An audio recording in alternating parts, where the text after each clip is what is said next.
नमस्कार, मैं हूं अंजना और आप देख रहे हैं टीवी इंडिया न्यूज। तो चलिए एक नजर डालते हैं आज की खास खबर पर। मैं इतिहास का विद्यार्थी हूं। मुझे बचपन से इतिहास को पढ़ाया गया है।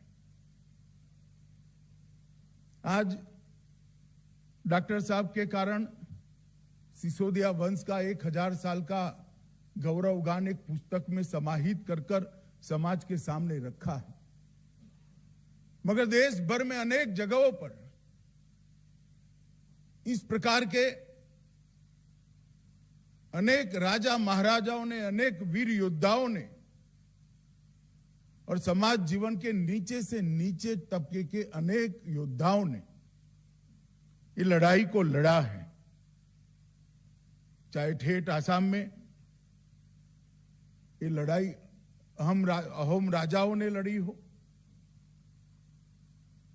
चाहे पश्चिम में शिवाजी के नेतृत्व में मराठा योद्धाओं ने लड़ी हो,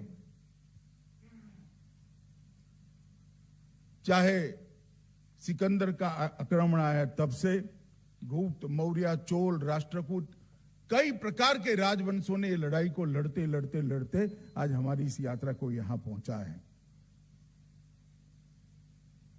थोड़ा मैं पुस्तक पर जाने से पहले उमेंद्र रत्नू जी का एक उद्गार था कि हमारे इतिहास को विकृत कर दिया गया। उसमें मैं थोड़ा अलग दृष्टिकोण रखने वाला व्यक्ति हूं। जिन्होंने विकृत तरीके से लिखना था उसने लिखा, मगर हमें कौन रोक सकता था? हमें कोई नहीं रोक सकता। इतिहास सरकारों के आधार पर नहीं चलते हैं, इतिहास सत्य घटनाओं के आधार पर चलते हैं। और इतिहास, मैं आपको आज भी कहना चाहता हूं उमेंद्र जी, आपका एक पुस्तक बहुत मददरूप होने वाला है आगे के दिनों में हमारे इतिहास को एक मकाम, एक पीढ़ियों तक आगे ले जाने में। मगर इतिहास पुस्तकों के भी मोहताज नहीं है। इतिहास एक अंधेरी रात में चमकती बिजली की तरह है जो अपना प्रकाश खुद बिखेर देते हैं। मैं गुजरात के इस हिस्से से आता हूं जिस हिस्से के बिलों ने मेवाड़ के सिसोदिया वंश के राजाओं के साथ कंधे से कंधा मिलाकर लड़ाई लड़ी। राजस्थान से सटा हुआ हमारा क्षेत्र है। सैकड़ों साल पहले सवाई मानसिंह ने समाधान कर लिया अकबर के साथ। उस शादी को आज भी राजस्थान छोड़िए, गुजरात के गांवों में भी शिकायत नहीं किया। हमारे यहां स नहीं बोलते, सवा रुपया नहीं बोलते, हवा रुपया बोलते हैं। स बोलना बंद कर दिया और सवाई महल को हवाई महल कर दिया। ये इतिहास ही है और इतिहास इसी तरह से जिंदा है। किसी ने पन्ना ढाई के लिए कुछ नहीं लिखा है, मगर वो हजारों किंवदंती, हजारों कविता के अंदर सालों सालों तक जिंदा रहेगी। और उनका जो बलिदान है, उन्होंने कितनी माताओं को प्रेरणा करता रहेगा कि देश के लिए मां का कर्तव्य क्या हो सकता है। और मेरा आज भी आग्रह है, जो इतिहास के क्षेत्र में पढ़ने वाले, संशोधन करने वाले, संकलित करने वाले और लिखने वाले, जब हमारा प्रयास किसी से बड़ा होता है, अपने आप झूठ का प्रयास छोटा हो जाता है। हमने हमारा प्रयास बड़ा करने में ज्यादा ध्यान देना चाहिए। झूठ की टीका करने से भी, झूठ पर टिप्पणियां करने से भी झूठ प्रचारित होता है। हमें कोई नहीं रोकता है हमारा इतिहास लिखने से। अब हम स्वाधीन हैं, किसी के मोहताज नहीं हैं। हम हमारा इतिहास खुद लिख सकते हैं। और डॉक्टर साहब, आज आपने भी इतिहास ही लिखने का काम किया है और गौरवपूर्ण इतिहास लिखने का काम किया है। मैं आपको बहुत बहुत बधाई देना चाहता हूं। कोई भी समाज को अगर अपने उज्जवल भविष्य को बनाना है तो अपने इतिहास से प्रेरणा भी लेनी चाहिए, अपने इतिहास के आधार पर उससे सीख भी लेनी चाहिए और अपने इतिहास से सीखकर समाज के नाते अपना आगे का रास्ता भी प्रशस्त करना चाहिए।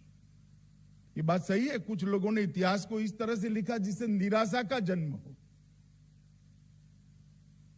मगर मैं आपको बताना चाहता हूं कि ऐसी भूमि है जहां निराशा टिक ही नहीं सकती। 25, 50, 100 साल बस हो गया, अंत में विजय तो सत्य का ही होता है और सत्य का ही हुआ है। और ओमेंद्र जी ने जो प्रयास किया है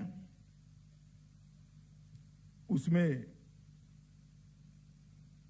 1000 साल का इतिहास, बापा रावल से लेकर आज तक का एक गौरवपूर्ण इतिहास को उन्होंने कुछ पृष्ठों के अंदर समाहित करने का प्रयास किया है।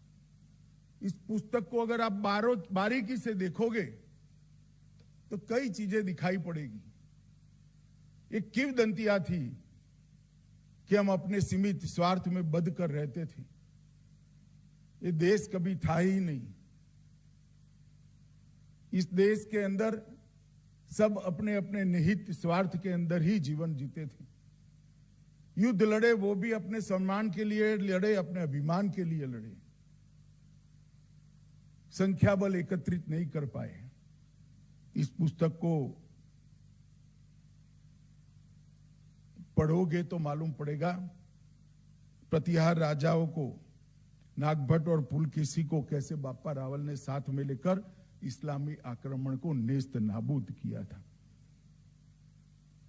सिर्फ 6000 सैनिकों के आधार पर 50,000 से बड़ी अरबों की फौज को दिन में तारे दिखाने का काम वीर बापा रावल ने किया था। वो जन्म से राजवी नहीं थे। और आज इसलिए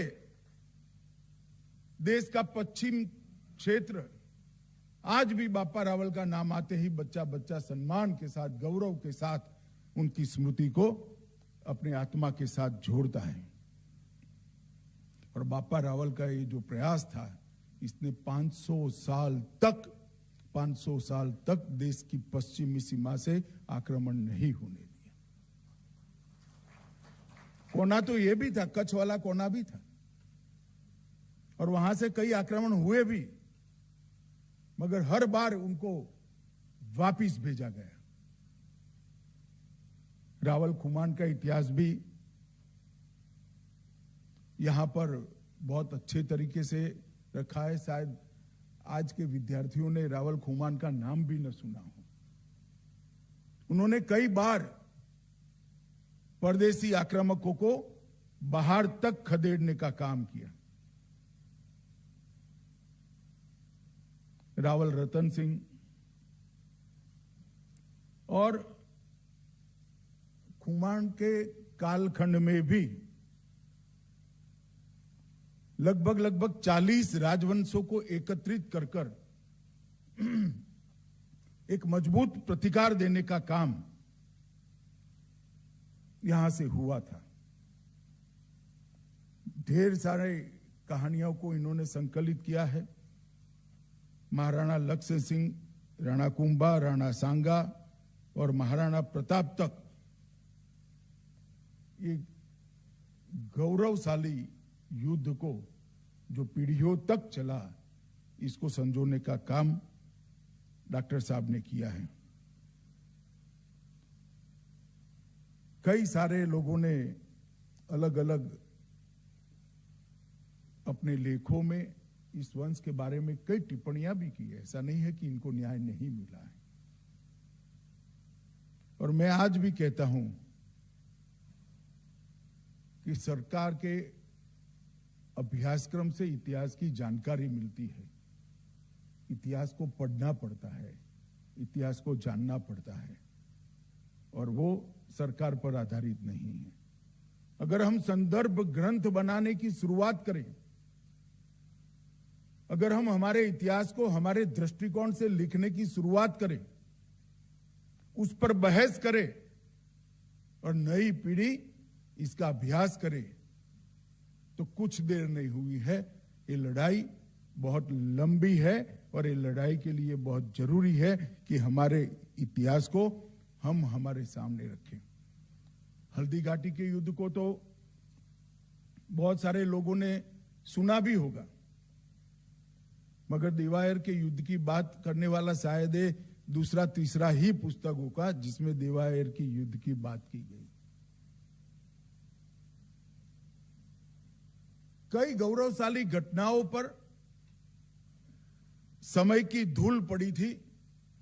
उस समय की धूल को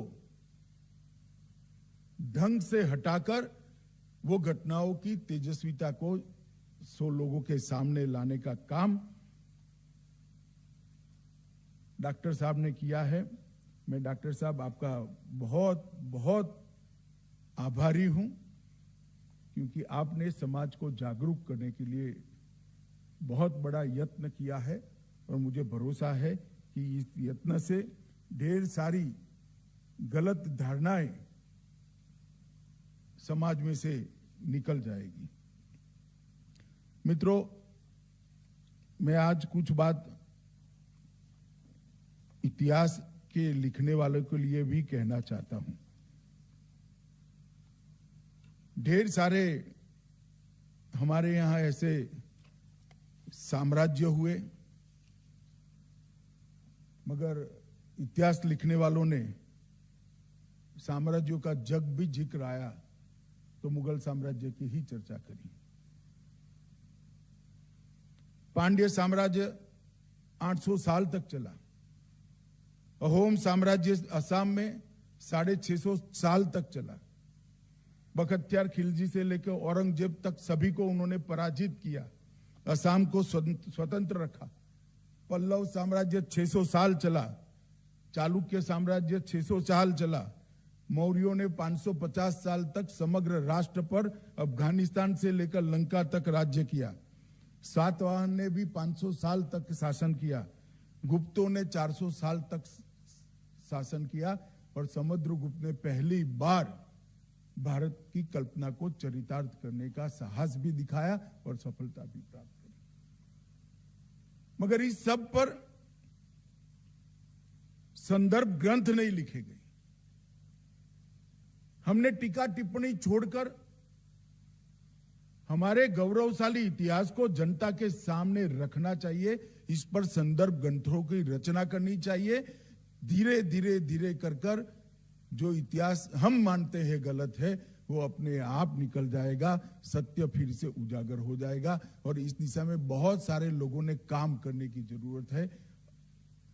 डॉक्टर साहब ने जो काम किया है, मैं मानता हूं इसकी शुरुआत है। 1000 साल का इतिहास यहां पर उन्होंने संजोने का काम किया है। कई सारे इतिहासकारों ने छुटपुट प्रयास किया है। किसने सम्राट अमोघ वर्ष पर काम किया, किसने महाराजा गोविंद चंद्र पर काम किया, किसी ने काकतीयों पर काम किया। मगर समग्र राष्ट्र का इतिहास कालखंड के साथ इतिहास के विद्यार्थियों को संशोधन करने के काम में आए ऐसी रेफरेंस बुक, संदर्भ ग्रंथ के रूप में नहीं लिखा गया। और ये समय की जरूरियात है। भारत सरकार भी इसमें इनिशिएटिव ले रही है। परंतु मैं फिर से कहना चाहता हूं, इतिहास सरकारें जब लिखती है तब कई प्रकार की दिक्कत आती है। इतिहास अगर समाज जीवन के इतिहासकार लिखते हैं तो सत्य ही लिखा जाता है। और इसलिए हमारे लोगों ने ज्यादा टीका टिप्पणी करने की जगह संदर्भ ग्रंथ के रूप में इतिहास को आलेखित करना चाहिए। चाहे विजयनगर साम्राज्य का इतिहास हो, मौर्य साम्राज्य का इतिहास हो, गुप्त साम्राज्य का इतिहास हो, मराठों का इतिहास हो, ढेर सारे ऐसी बहुत लंबी लड़ाइयां अनेक कोनों में लड़ी गई है, जो 500, 600 साल तक लड़े। पंजाब में सिख गुरुओं ने लड़ाइयों को लड़ा। वीर दुर्गादास राठौड़ व्यक्ति ही साम्राज्य की तरह था, इस प्रकार की लड़ाई लड़े। बाजीराव पेशवा ने पुणे से लेकर अटक से लेकर कटक तक भगवा फहराने का काम किया। इस प्रकार के व्यक्तित्व भी है जिनके जीवन को भी न्याय नहीं मिला है। हमने इस दिशा में भी काम करना चाहिए और हमारे साम्राज्यों के बारे में भी काम करना चाहिए। अगर वीर सावरकर न होते तो आज मैं दावे से कह सकता हूं कि 1857 का सत्य छिपा रह गया होता। इतिहास को सपाट तरीके से फौरी नजर से देखने वाले देखते हैं कि ये युद्ध में ये पराजित हुआ, ये विजयी हुआ, मगर उनको मालूम नहीं है कि हार कर भी विजेता होने वाले लोगों से ही ये देश का इतिहास बना है, जो हार गए मगर विजेता बने, लड़ाई को सालों सालों तक आगे बढ़ाए। सन 57 की क्रांति के बारे में भी कह सकते हैं हम हार गए, परंतु उनको मालूम नहीं है कि सन 57 की क्रांति ने पूरे देश को झंझोड़ कर रख दिया। हो सकता है कुछ साल तक, कुछ समय तक पांचवी ताकत के आधार पर आप किसी पर शासन कर सकते हो, मगर जनता की आत्मा को ही लौ बनाने का काम ऐसी क्रांतियां करती है, ऐसे युद्ध करते हैं।